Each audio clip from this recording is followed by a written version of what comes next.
Thank you. My name is Nermeen Sheikh, and I'm a co-host at Democracy Now!, which is an independent television news show based in New York, but we cover global news. We cover global news. Thank you. And for many years, we've covered the conflict in Yemen, not only its political dimensions, but also, of course, the humanitarian crisis that's been unfolding, as we've heard now for many years. In the interest of time, I will introduce very, very quickly our 5 panelists, 3 of whom are here with us and 2 of whom will join us virtually. Stephen Day is Professor of International Affairs at Rollins College. We have with us online Tawfiq Al-Hamidi, who is President of SAM, Organization for Rights and Liberties in Yemen. We also have with us here on stage Sumaya Al-Thur, who is co-founder of Women for Yemen, as well as head of the Madar Forum in Germany. Also on stage with us is Ahmed Al-Dubai, who is professor at Edinburgh Napier University in the UK. And finally, also joining us virtually, we hope later on, is Hamoud Al-Audi, who is professor of sociology at the universities of both Sana'a and Aden. So I'd like to ask, please, Professor Day, if you could begin. And just so everyone knows, our speakers will speak for about 7 to 10 minutes, and then we'll go directly to questions from the audience, since we'd like you all to participate.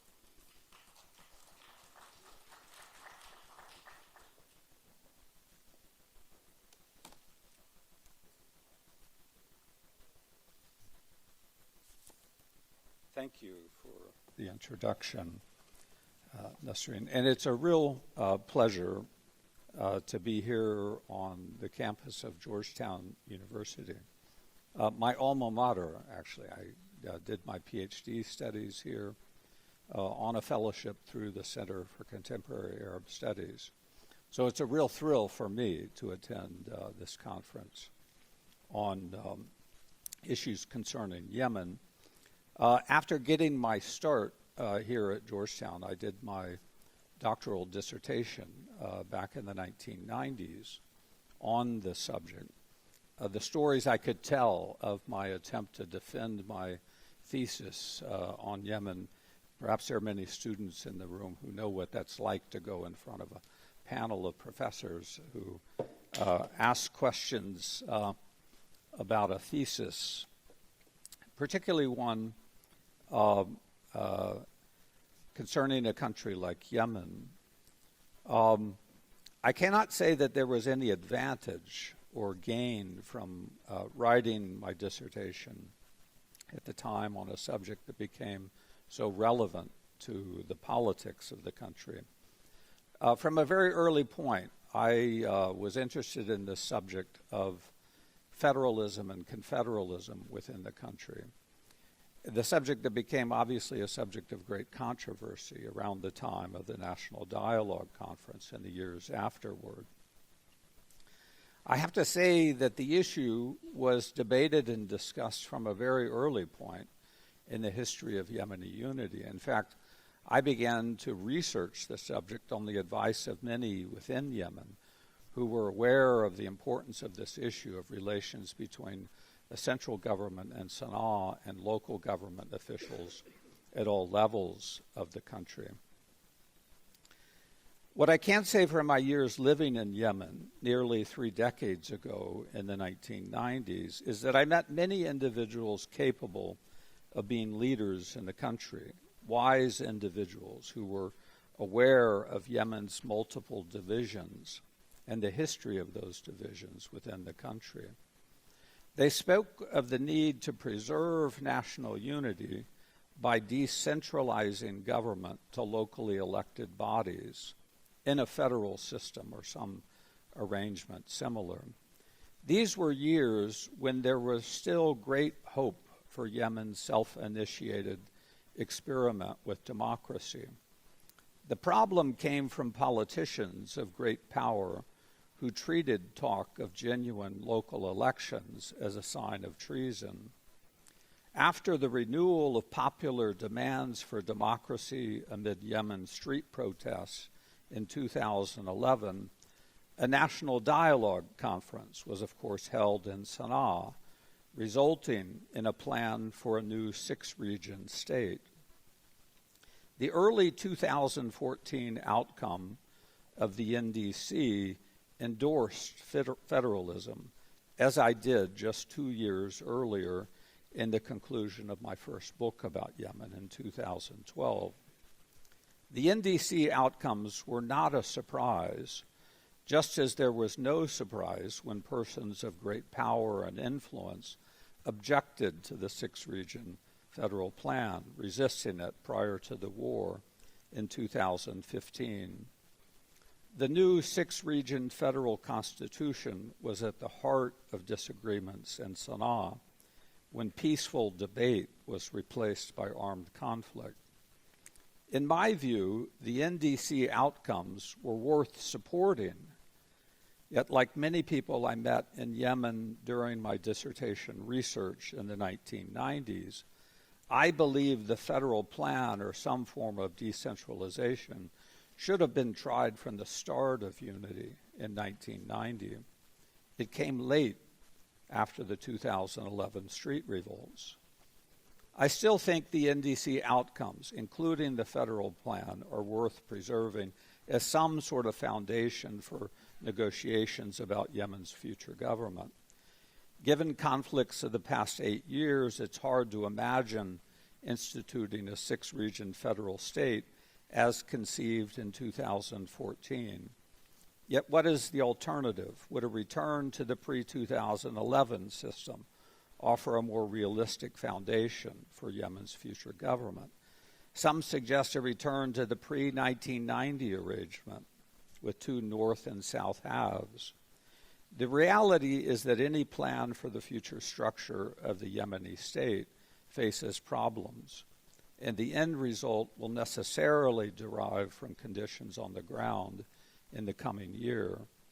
Tragically, an opportunity was lost at the end of the NDC in January 2014. Former President Hadi and the panel of legal experts that drafted a new constitution delayed far too long. The post-NDC constitution should have been ready for a popular referendum before Houthi rebels entered Sana'a in September 2014.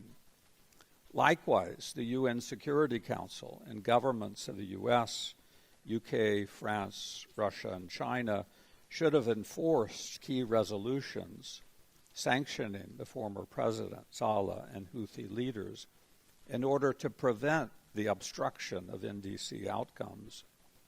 It was absurd, in my mind, for the first UN Special Envoy to negotiate a separate peace and national partnership agreement with Houthi rebels in September 2014, after they were already inside the national capital.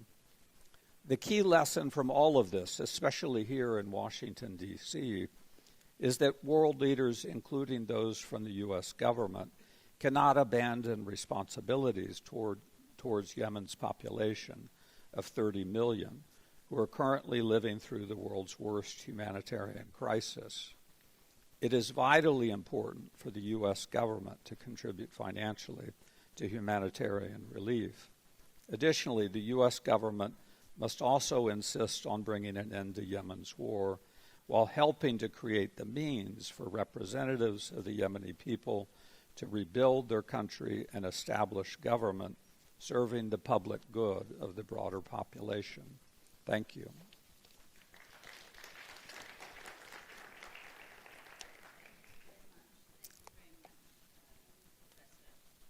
Is my microphone audible? It is. And I'd like to check now, is Mr. Tawfiq Al-Hamidi ready to talk? Hello. Mr. Al-Hamidi, you can begin. Welcome. مرحبا. مساء الخير إذا كان مساء وصباح الخير إذا كان صباحا للجميع وشكرا على هذه الدعوة من قبل الموجودين. Yes, it pleases me to be able to hear you and be part. مقرها جنيف والتي تشكلت وأسست بمعنى أصح بعد الحرب اليمنية أو بعد الانقلاب بمعنى توسع الحسين الشهري. Interpreter apologizes. I have audio technical problems. We're working through it. We can't hear it. We can't hear him. So I'm talking to you today about the devastating war being waged against the political will of Yemenis and find life. The revolution.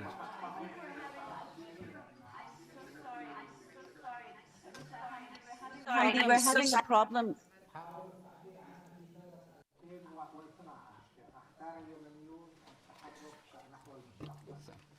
The Yemenis chose to move toward the future of peace.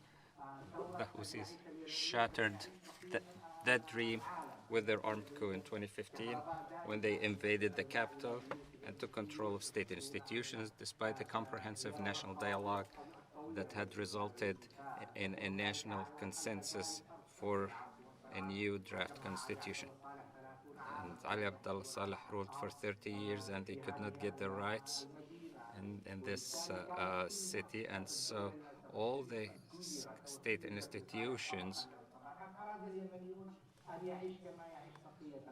were useless, and the Yemenis wanted to live like everyone else. And after Yemenis spent their time in the national dialogue,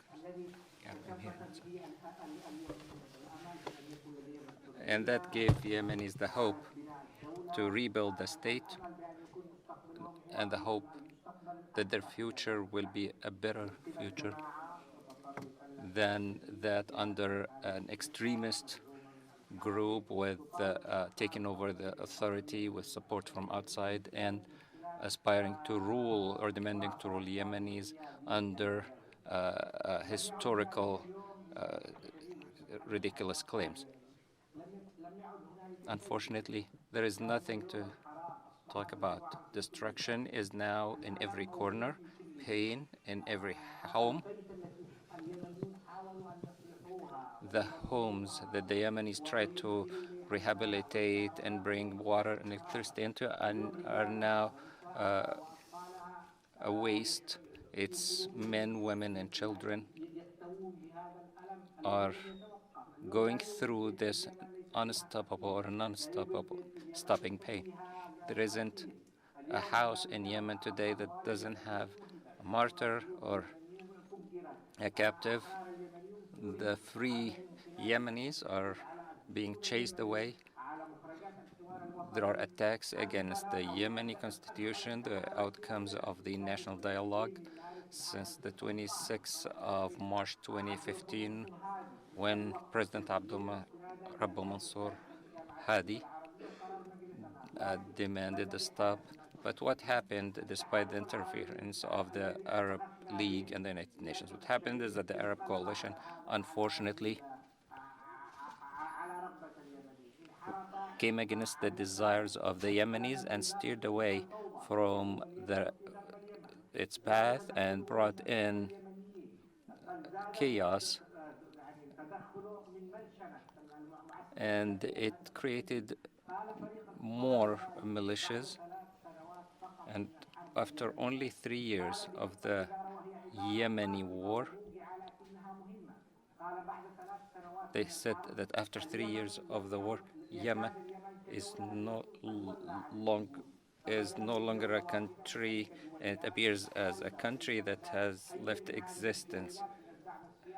So any of these political support or military strength to reunite the country or achieve victory on the battlefield.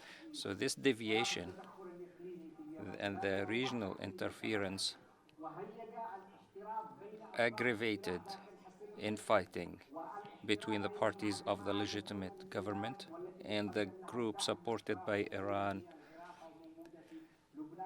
that is it's just like it is in Lebanon and Iraq, which further complicated the situation, as in the took over islands of Yemen, and they held tens and thousands of captives and killed so many more. The situation in Socotra may be clear, but Saudi Arabia was not that benevolent advisor. But there are so many Yemenis who were killed outside Saudi land fighting for money. There are 30,000 Yemenis fighting along the borderline. This is one of the reports. Now, many of those fighting along the borderline are going through PTSD situations, and under the current economic situation,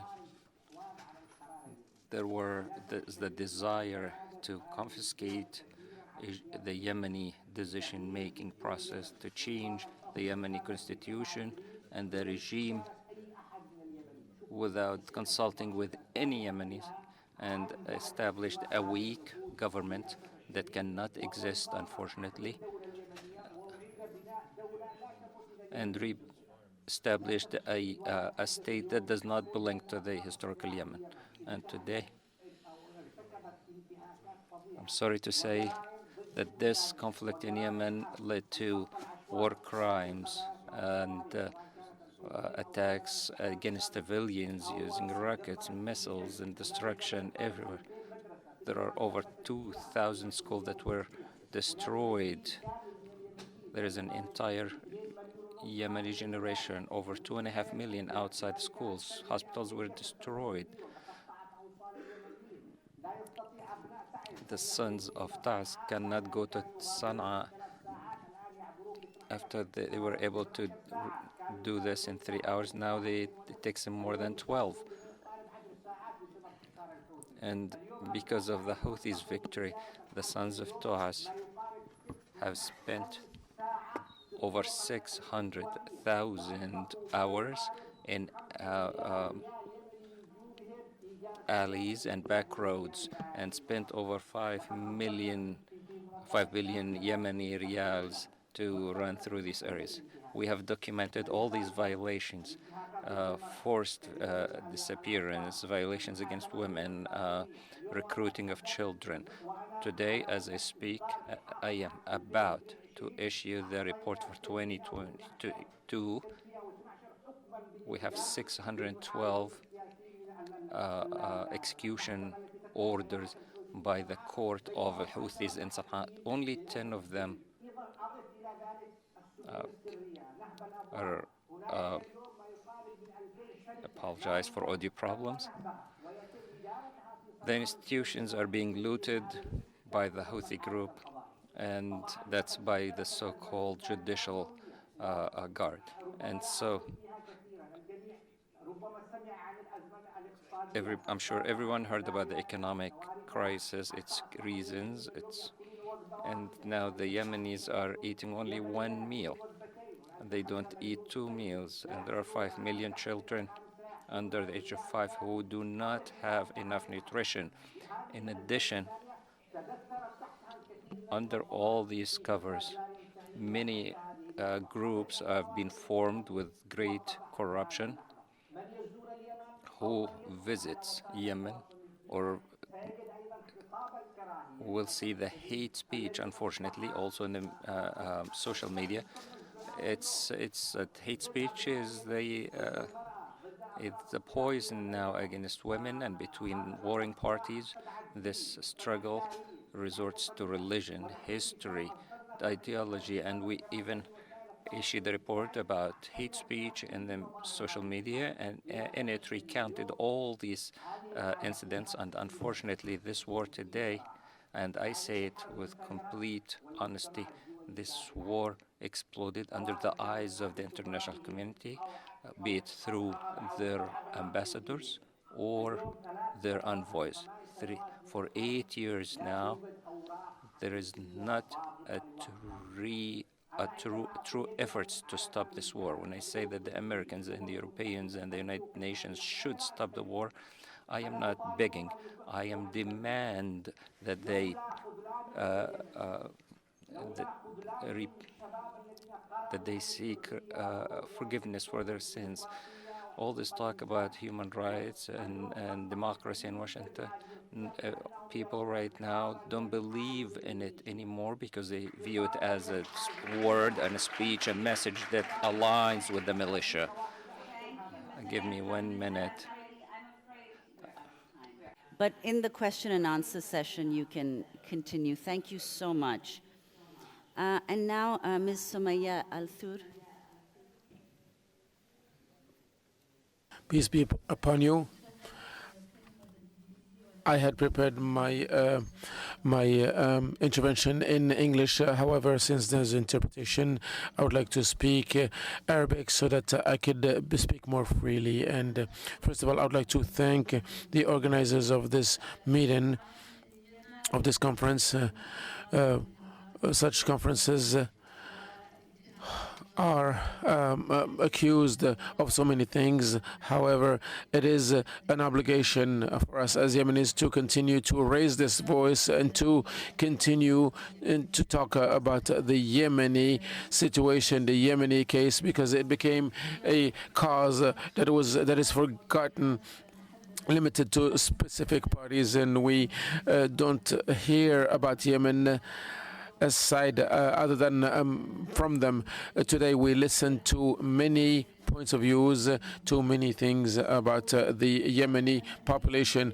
I would like to talk a little bit about the economic and humanitarian situation in Yemen, and I'm not going to talk very much. Everything is written in the paper. However, I would like to make certain remarks and give certain ideas and certain solutions to create a permanent, sustainable peace as the goal of this conference. We know that the crisis started in 2014 when the Houthis took control over the capital Sana'a, and the government and the President had to leave after several discussions, and they had to flee the country to go to countries to neighboring countries, especially after they took over the south. This called for an Arab coalition under the slogan of helping the Yemenis against the Houthis. What we see today is that this was a false pretext, and behind it there were many plans that failed, and the goals and objectives were not true and had nothing to do with reality. When we're talking about the humanitarian situation or crisis in Yemen after about 9 years of a brutal war, the Yemeni population at least now sees a ceasefire or a temporary ceasefire. This truce brought the hope to achieve a sustainable peace and democracy. However,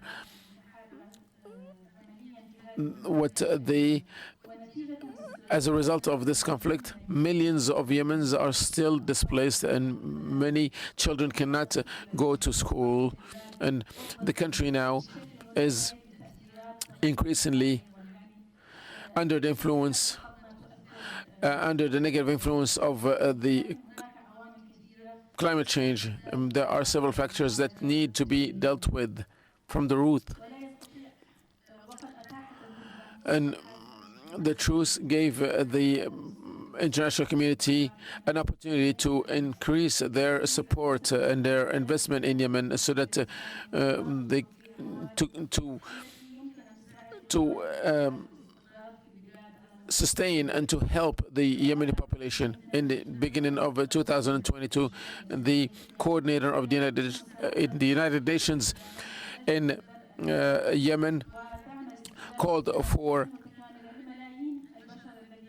providing assistance to millions of people in Yemen who are not even able to reach clean water.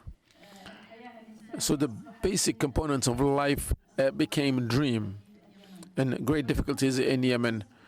And half of these resources go for nutrition. However, there are several other needs that are in which Yemen is very, very poor. Despite the humanitarian assistance, 17 million Yemenis are suffering from malnutrition, and they need a great deal of support. And this number is supposed to climb up to 19 million if the resources or the distribution of resources remain as it is right now. And in this context, in this weak context, women and children, and girls are even more facing more violence and more difficulties and more violations, even more arrest and torture. In order to find solution to this crisis, we have to find the root causes of malnutrition.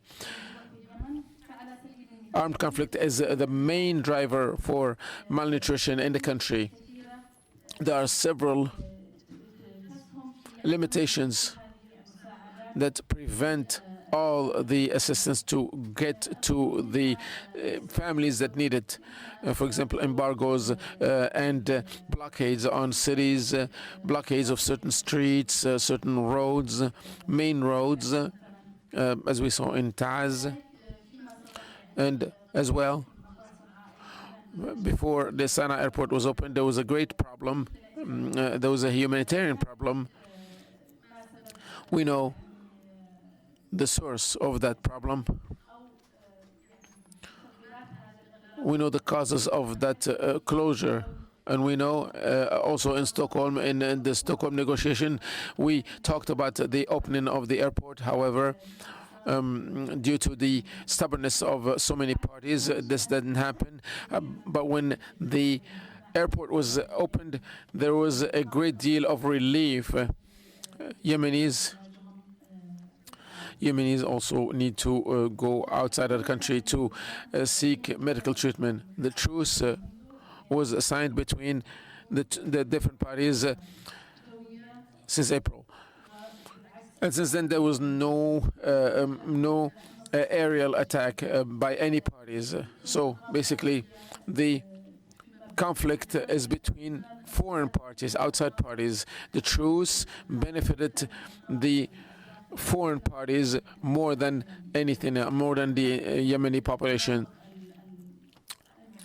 Many people live in liberated areas and controlled areas. They're still suffering from a great deal of crisis in terms of nutrition, education, and medicine. To be brief, Yemen fell a victim of a brutal conflict for several years, with several factors and several players, international and local players, which led to a devastating effect on the Yemeni society, and several violations of human rights, and led to a humanitarian crisis. Several people, millions of people are facing nutrition problem. COVID-19 and the Ukrainian war did not lead to the devastation in Yemen. So this crisis facing this crisis will need a great deal of efforts on the international level. And it is hard to predict how it's going to end. However, there are steps that could be taken in order to achieve sustainable peace in the area. The only key, I believe, the main key and the only key to resolve the crisis in Yemen, or the conflict in Yemen, is between the hands of Yemenis themselves. And for this, all the parties need to be ready to reach an urgent, peaceful solutions. And this means a great deal of concessions and putting the national interest on the basis of these discussions. And this requires very difficult negotiations and a desire and will to find a solution, a political solution, without instead of relying on the military powers, which we can see we did not and we will not reach through it any kind of a peaceful resolution.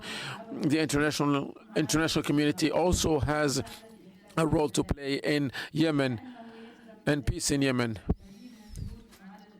Several efforts need to be spent to fix the root causes of the conflict, as we mentioned, and guaranteeing the basic rights of the Yemeni population. I will try. 1 minute. Thank you so much. لابد Thank you. لابد There needs to be a great deal of pressure by the international community, as we mentioned, and the comprehensive peace, and especially in the area. We need to understand, after all these years of war, that if we don't have peace in Yemen, the neighbors and the world will be affected by this war. There must be a Yemeni will, a national will, a true national Yemeni will for this peace. And it is necessary for all Yemenis to stop pointing fingers at each other and calling each other traitors. Otherwise, we're going to remain in a vicious cycle, and we will not leave it at all. When I go to negotiate with another party, I have to be ready to present concessions that may be difficult. However, politics is an art, and we need to use all the possible assets in front of us. The leaders must also take into consideration the humanitarian situation and the Yemeni people in general. Can talk some more. Professor Al-Dubai. Assalamu alaikum. You can hear me well? Okay, that's fine. Thanks. بسم الله الرحمن الرحيم. كزميلتي السابقة كنت أعددت كلمة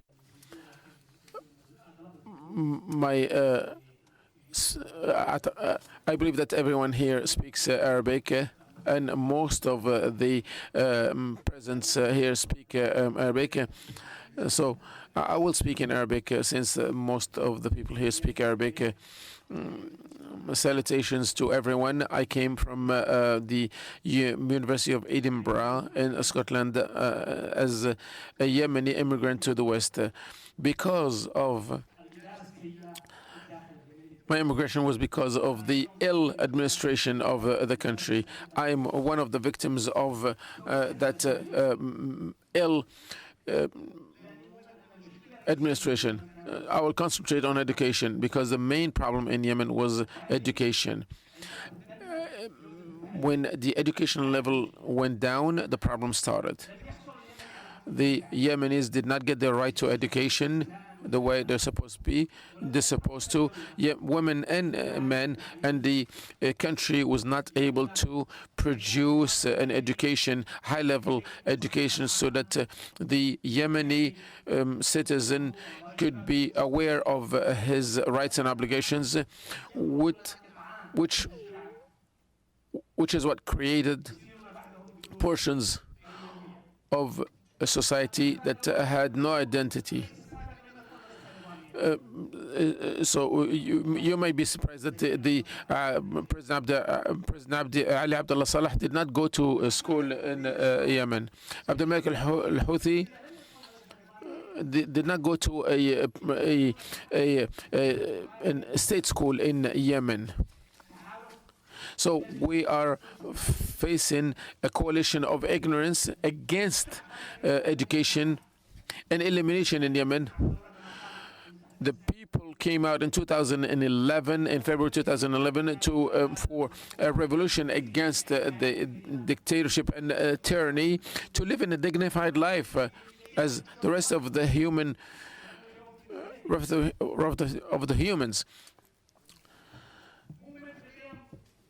believing in the values of George Washington, Martin Luther King. We want democracy, we want freedom, we want equality. We went out in the streets. However, the world betrayed us and disappointed us. Therefore, the issue in Yemen became a curse on this country. You know the importance of Yemen strategically. The British came, and the Turks and Ethiopians, all kinds of invaders. And this strategy or this strategic situation or location was close to one of the most important oil reserves in the world. But however, the Yemen kept being dealt with as a poor country in the south of the Arabian Peninsula, and the relationship kept going that way. The importance and the interest of oil companies came first. In 1960, John Kennedy was the president of this country. Mohsen Al-Aini came to him to explain to him the Yemeni situation. He had two files in front of him. The one dealing with the U.S. companies in the area, and on the other side, the interest of the Yemeni population. Kennedy, after studying the situation, he realized that the United States needed to back the Republican system, because it's not going to go against the U.S. interest. We need to understand, we need for the United States to have the same position, that to understand that the Yemeni population want a better future. We need to define the problem of Yemen in the right way. This is a political transformation, and the people in Yemen want stability and partnership with the region and with the world, because we believe that if we have a successful state in Yemen, it's going to be in the interest of the world, in the interest of Yemen, in the interest of the region and the world. It's going to lead to hope, and it's going to lead to freedom. We're talking about 30 million Yemenis who don't have any hope. What do you hope? What do you expect from 30 million people who don't have any hope in the world? They're going to become the enemy of the world, because they think that the world does not care about them. We live in a small village. Either we stand with democracy and fight for democracy, the alternative is chaos. I said this is a small village, and I know what I'm talking about. You know what happened in Brazil right now, and you know what happened in the United States here. A march to the Congress, to the capital, and invading the capital. And there are groups in Germany who believe that they have to take care of the government because they feel that they're the best. We have the same problem in Yemen. We have a group that think that everything is owed to them, and the rest of the Yemenis don't matter. We need to be all Yemenis and not exclude anyone. We're not against the Houthis because they're Houthis or because they're Hashemites. They are our brothers, and we need to live with them, and we need to meet personally with Abdel Malik al-Houthi so that we can live together. The Houthi path maybe is attractive to the Houthi, maybe because they found a country that gave them all the weapons and ammunitions. We are not facing a small uprising. The country or the state was given to them, handed to them on a silver platter. So we are going to talk about the regional interference, which is happening right now in Yemen. It's part of the problem. The Saudi, Emirati interference is a problem. Let's talk frankly. The Saudi interference and the Emirati interference was against the interest of Yemen and against the Saudi and Emirati interest in the long run. We have been in the peninsula for 5,000 years.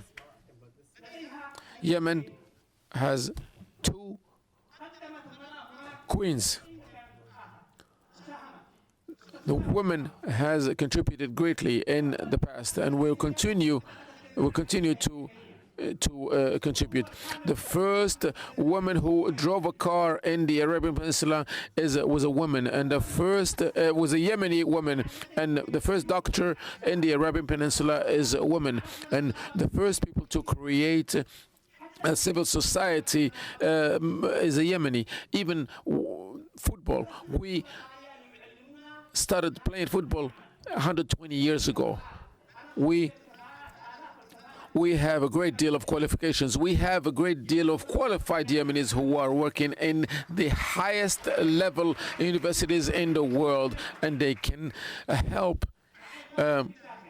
contribute to the prosperity of Yemen. We need peace in Yemen. We need to define the problem in Yemen as adequately as possible. And we need to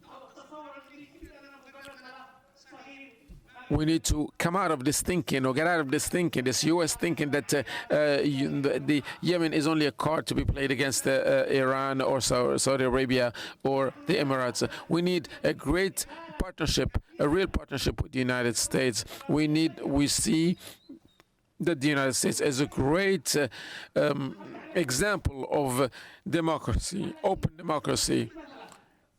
Do you know that in Mexico, for example, when Mexico said that they wanted to accept only the Catholics and those who speak Spanish. However, in the United States, they said we accept everyone.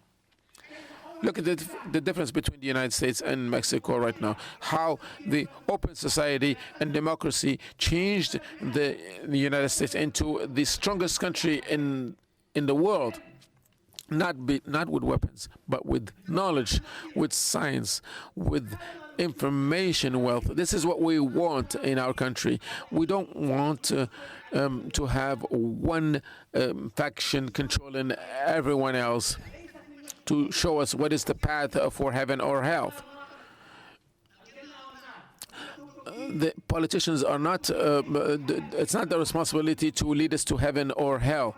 We need to, their responsibility is to provide the basic needs, and this is going to happen only through democracy, through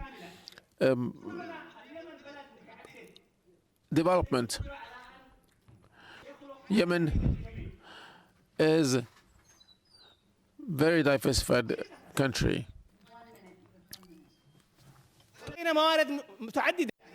We have several resources. Yemen is not a poor country. I don't agree that Yemen is a poor country. Our strategic and geopolitical position is enough for us. Yemenis want to work, and they can work, and they love to work. And we are not going to beg the world for food. Once again, I'm saying I came here not to cry. However, I want to say that we hope that Yemenis can produce a roadmap so that we can accept one another. We can go back to the negotiation table as Yemenis, comprehensive negotiation between Yemenis without any interference from outside. And if there's any interference, it would be under the auspices of the United Nations, or any interference that would help and support democracy and send a clear message to whoever is against the political plurality in Yemen, is against not only Yemen, but the entire world. Thank you very much. Thank you. I think now we have Professor Al-Audi joining us. There we are. Welcome. Please go ahead. I talk to you from Sana'a.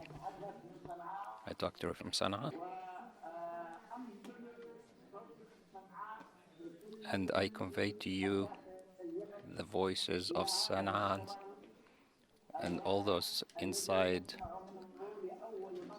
Yemen to this wonderful forum where we hear the absent voice of the homeland.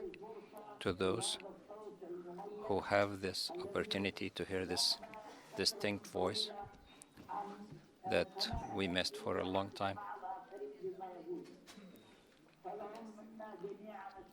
To them all, I offer the thanks and the gratitude. The second thing is that what I want to say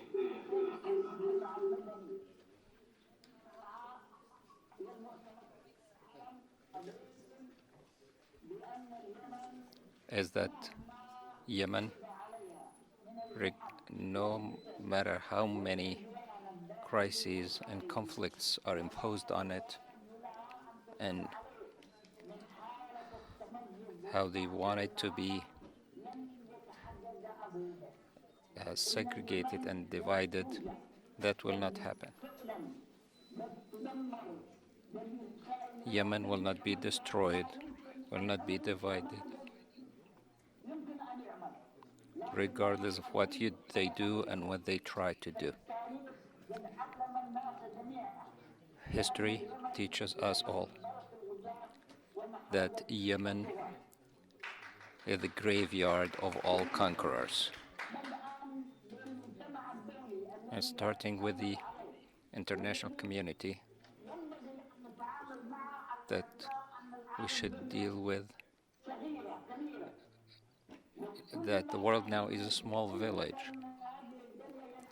and wherever we go, whatever happens in one place reflects on the others. Now we believe in this fact, but unfortunately, we don't find the international community any reciprocity and no more than sentiments and sharing of worries.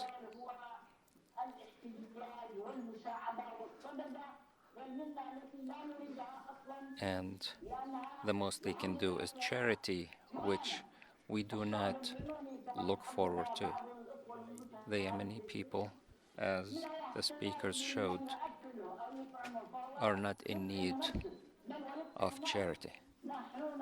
They are capable to support others. What we need is true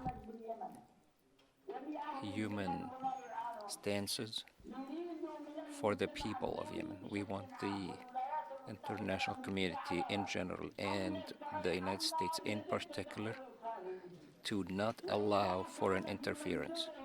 And if they can,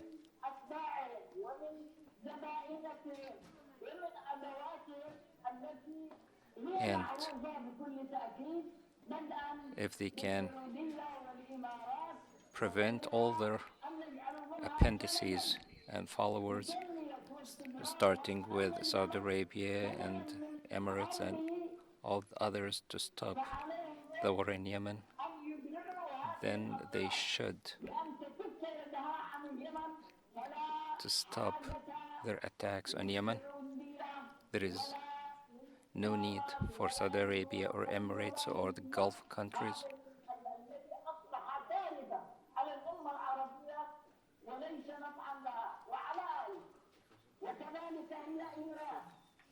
The same applies to Iran,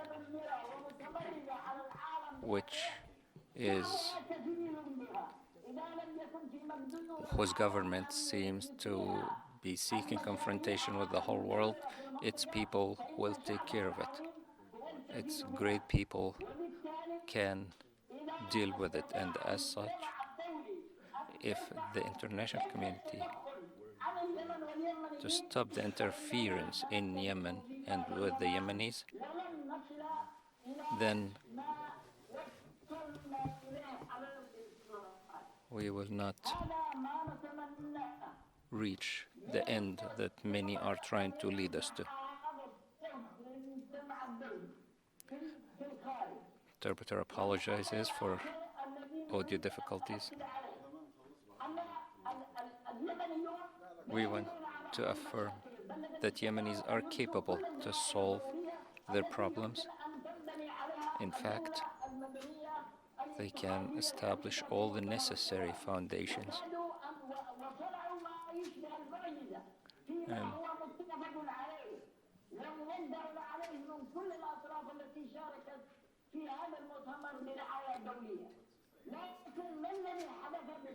after the international conference, what happened is that we saw destructive interference after 2014.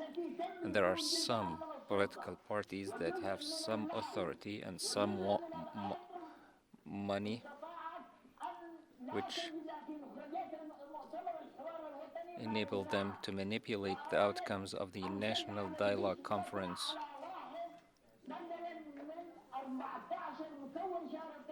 And instead of 14 parties that took part in the conference and 30 million people, they led them into a political conflict amongst all of them. Ali Abdullah Saleh and the conflict with Abdul Majid al-Zindani and the new active player al-Houthi who seeks to revive a 1,000 years old history. So they are the ones who wasted the outcomes of the National Dialogue Conference and did not establish the new state that everyone was hoping for. And instead, they all tried to be the state and became nothing but proxies to other foreign parties and players, as everyone knows. And so, they wasted the Yemeni will and the Yemeni hope, and it became captive to regional interests and not in the hands of the Yemeni people. So they should know that everything that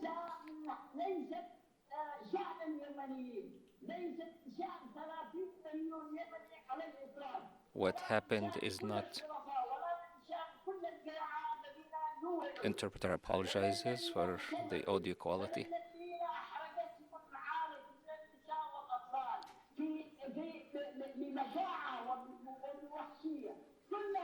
And so all those who butchered the women and children are not representative of the 30 million Yemenis, but rather political groups that sold their own conscience and started treating these people as prey, which they wanted to use and lead this country to eliminate this country and this population from the world. This illusion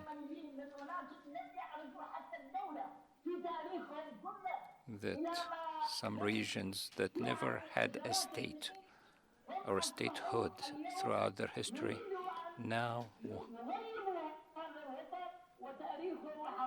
they want to take over this country, its history, and its civilization. With them, all wars started with them, all conspiracies expanded. and Iranian expansion in the region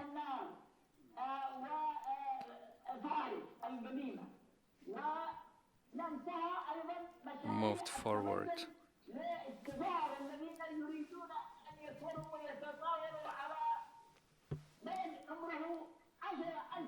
And they attacked.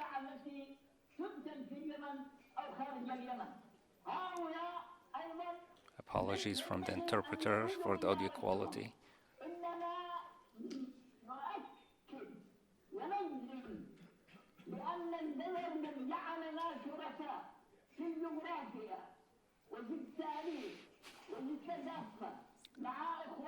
We affirm that we in Yemen are partners in history and in geography, and with our brothers and Saudi Arabia and in the Gulf, and so they should respect the will of Yemen and the Yemenis, not try to force on them something they do not desire. Also,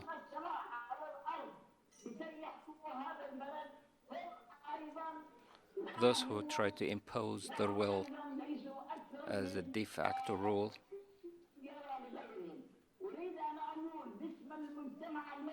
apologies from the interpreter for the audio quality. We're missing parts of the speech.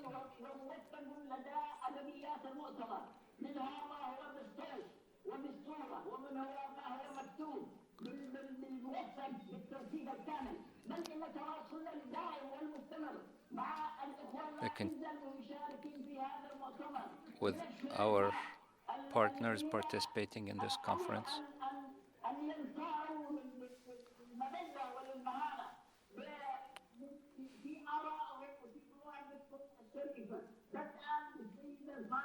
who reject subservience and maintain the honor of the Yemen, starting with our dear sister Tawakkol and Mr. Saleh and the governor of Socotra and all the honorable people.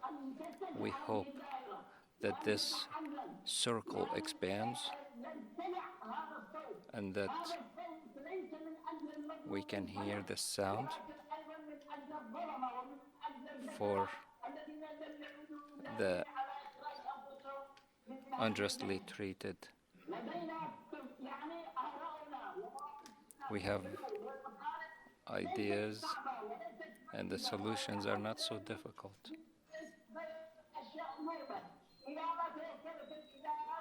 And if we have the will, we will be able to apply these solutions.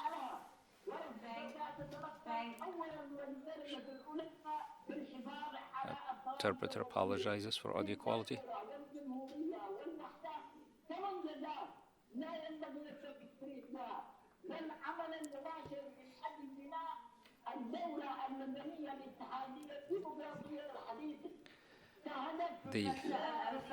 So sorry to interrupt you. We're running out of time. Thank you so much. We'll have more time to speak during the question and answer. Thank you very much. Thank you. And we have the pleasure of another guest speaker. The former Minister of Culture will be speaking to us now via video from Aden. Dr. Abdullah Aubel. In the name of God, brothers and sisters, members of the conference, Assalamu alaikum. I greet you from the temporary capital, Aden, and I wish your conference success and outcomes and decisions to the benefit of the Yemeni people. This gathering brings attention and focus, especially on the internal parts,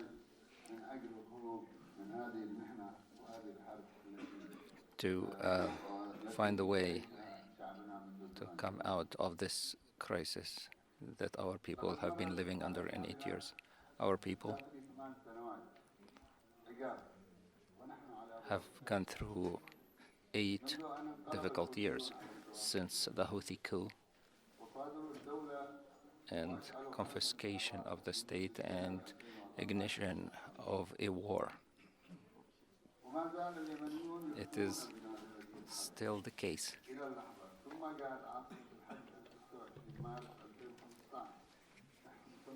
Until the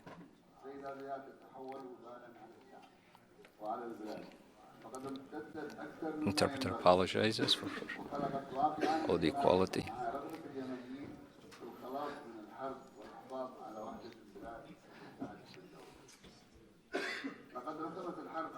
The war drew a map of a divided Yemen under de facto rules with the help of the coalition arming and funding.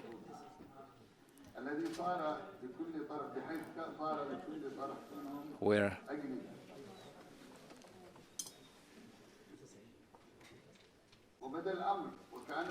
and it seemed as though the warlords, with their conflicting projects and ideas, were leading the state. And in 2022, all these contradictions were brought under the Presidential Council with 8 heads,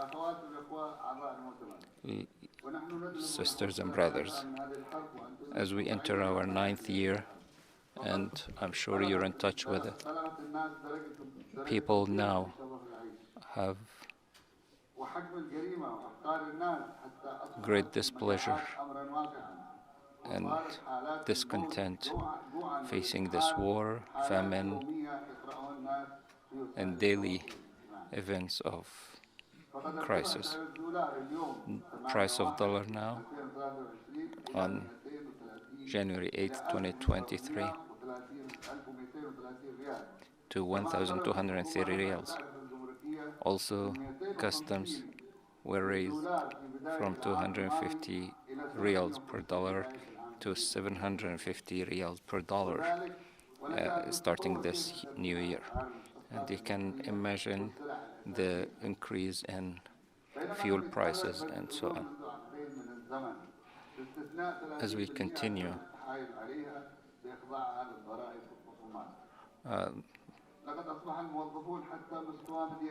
many of the employees, even at the level of general director, under poverty line, and those who earn under 100,000 riyals cannot provide the basic needs and nutrition to their families. Brothers and sisters, as you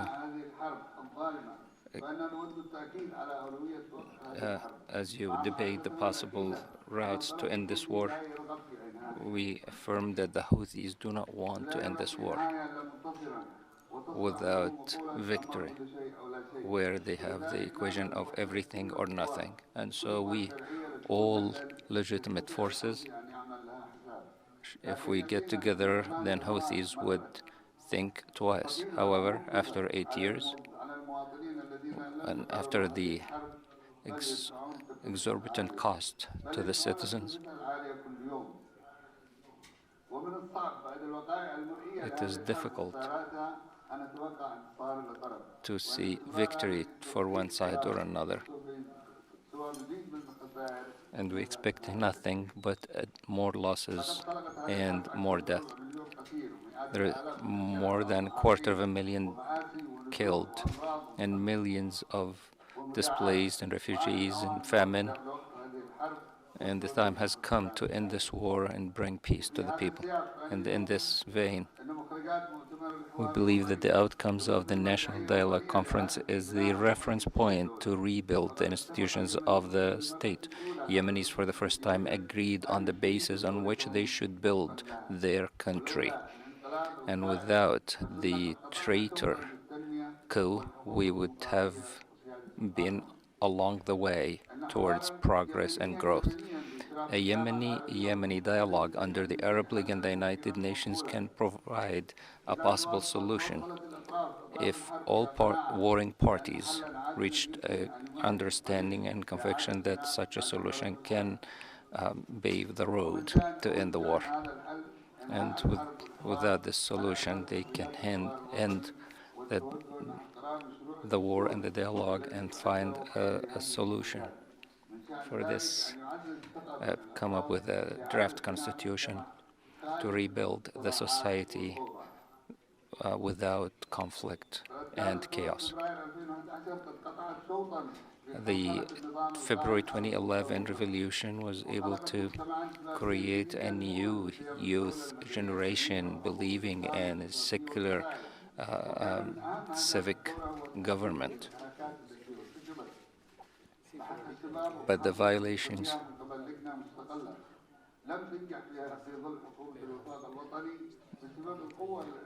and the national coalition government did not succeed because of the interferences. And so we should rework under the transitional justice law, which was not implemented because of the previous government that prevented these laws, including the repatriation of funds as law as well. And we reassert the need for investigating the violations of the prior regime, and in addition to the war crimes being committed in this war, the transitional justice law and the recouping of stolen funds laws should be implemented and for the interest of the country and to end all conflicts. As for the stolen money, we should extend the purview of the law to cover the current time where we see public looting of public funds and fictional projects, and as we see taxation of weddings and funerals, or what we can call the taxation of feelings of the people. Our people are looking for a united country that brings justice, fair distribution of wealth, social promotion and progress. Wish you and your conference success. Thank you very much.